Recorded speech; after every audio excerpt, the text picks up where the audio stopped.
Good morning, my dear students. In this particular video presentation, we'll discuss some introduction about probability, which will be very useful to the students of grades 9, 10, 11, 12. Let me start with the introduction directly. When we throw a die or toss a coin or select a ball from a box containing different colors of balls or select a card from a well-shuffled pack of 52 playing cards, etc. Those are examples of various random experiments. When we think of a random experiment, the set containing possible outcomes is called sample space. For example, when we throw a die, sample space will be, see here, I have 6 phases having numbers 1, 2, 3, 4, 5, 6. There are 6 elements. Okay.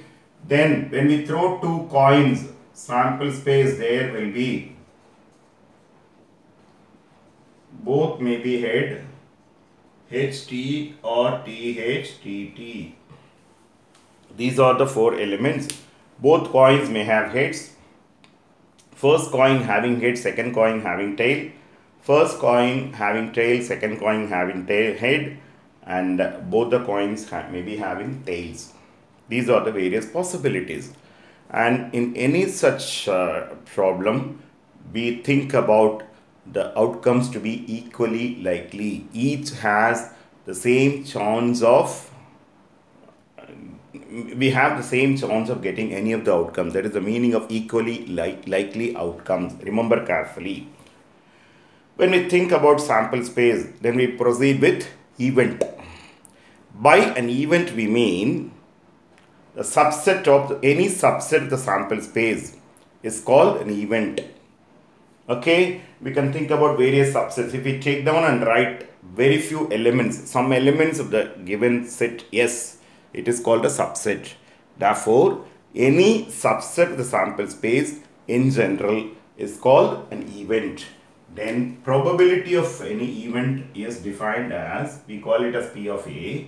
It is defined as N of A by N of S, or we will write in wordings number of cases favorable to A divided by number of exhaustive cases. Number of cases favorable to A means how many elements are there in A. Number of exhaustive cases means how many elements are there in sample space. That's the meaning. N of A by N of S is called the probability. The event which cannot occur is called an impossible event. Example is, when we think about throwing a die, the event of getting a number greater than 6, at the maximum I'll get the number to be 6. If we think about the statement as event of having a number greater than 6, it's an impossible event. Impossible event is denoted by empty set phi. Then P of phi, P of impossible set in general is N of phi by N of S, which is supposed to be is equal to 0 by N of S, which is equal to 0. Therefore, probability of impossible event will be always 0. Probability of impossible event will be always 0. Then event which will definitely occur is called the sure event. Normally, the sample space is considered to be the sure event. Therefore, P of sure event is equal to P of S is equal to N of S by N of S, which is 1. Therefore, P of impossible event, probability of impossible event will be always 0, and probability of sure event will be always 1. Remember these points carefully. Then, while we think about an event, it is always the subset of the sample space, you know very well. A is a subset of the sample space. That is what the definition I gave you at the very beginning itself. Therefore, A is a subset. This is a symbol used for subset. Therefore, 0 less than or equal to N of A less than or equal to N of S. Remember carefully. For impossible event, A is equal to empty set. For sure event, A is equal to S. Now for N of A will be definitely lying between 0 and N of S, inclusive both the values. Therefore let me divide throughout by N of S. N of A by N of S less than or equal to n of s by n of s. which is given by 0 less than or equal to P of A less than or equal to 1. Therefore, the probability of any event will be definitely maximum 1, minimum 0. For impossible event, it is exactly 0. For sure event, it is exactly 1. For every other event, it is between 0 and 1. If anybody writes the answer with greater than 1 or below 0 for any probability, he or she doesn't have an idea of probability.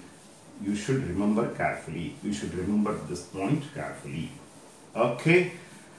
Then, when we think about two events, when there is no common element between the two, they are supposed to be mutually exclusive events. I'll give you an example. I'll just give you an example. When we throw a die, A be the event of getting an odd number, let B be the event of getting an even number. For A has elements 1, 3, 5. B has the elements 2, 4, 6. We call it as intersection here. Common element with this notation is called intersection, is empty. When the intersection of the two events taken as sets is empty set, they are supposed to be mutually exclusive events. This is an example of mutually exclusive events. Then you have two more results which will be very useful for you further in doing your problems in probability. Just see here. Okay, just see here. P of A union B is equal to P of A plus P of B minus P of A intersection B for any two events A comma B. The proof is very simple. It can be written as N of A union B by N of S. Here it can be written as N of A plus N of B minus N of A intersection B by N of S. Just listen carefully. The numerator here is, if I add the number of elements in A and number of elements in B, the common elements would have been added twice along with A as well as along with B for the second time. Therefore, I need to subtract N of A intersection B once. Therefore, divide individually. I end up with N of A by N of S plus N of B by N of S minus N of A intersection B by N of S, which is reduced to P of A plus P of B minus P of A intersection B. It's very simple. Let me just repeat. P of A union B is N of A union B by N of S by basic definition of probability. Numerator can be written as N of A plus N of B minus N of A intersection B by ordinary set theoretical notation. If I add the number of elements in A, number of elements in B, the common elements would have been added twice, with A once and with B for the second time. Therefore, logically, I need to subtract N of A intersection B once. That is the logic behind the numerator of this particular step. Therefore, divide individually by N of S. It becomes P of A plus P of B minus P of A intersection. This is called addition theorem on probability for any two events. Okay, then you have one more result. P of A union B is P of A plus P of B if A, B are mutually exclusive events. If they both are mutually exclusive events, this is my answer. P of A union B is P of A plus P of B. If A, B are mutually exclusive, they both are mutually exclusive. Okay, just listen carefully. P of A union B. Here is N of A union B by N of S, which is nothing but N of A plus N of B by N of S, because N of A intersection B here is 0, which is equal to N of A by N of S plus N of B by N of S will give you automatically P of A plus P of B. Therefore, for two mutually exclusive events, P of A union B is P of A plus P of B. For two mutually exclusive events, P of A union B is P of A plus P of B. This is called addition theorem for two mutually exclusive events. Then just I'll do one problem for this. For you to understand. Okay, the first problem goes like this. Find the probability of having real roots of x square minus 1 is equal to 0. If I am going to choose the roots of x square minus 1 is equal to 0, what is the probability that it is real? What is the probability that it is real? Just think about the question given as equation given as x square minus 1 is equal to 0. Just see here. Just see what happens. x square minus 1 is equal to 0 implies x square is equal to 1 implies x equal to plus or minus 1.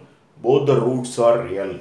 Therefore, P of having real roots of x square minus 1 is equal to 0, which is equal to, there are two real roots and total number of roots 2. It's a sure event. It's a sure event. The answer is 1. I repeat, P of having real roots of x square minus 1 is equal to 0. Okay, you mean to say both the roots are real. Number of real roots by total number of roots. Total number of roots is 2. Number of real roots is also 2. The answer is 1. It's a sure event. And for probability here is 1 automatically. Rest will continue in the next video. Thank you students for patient watching.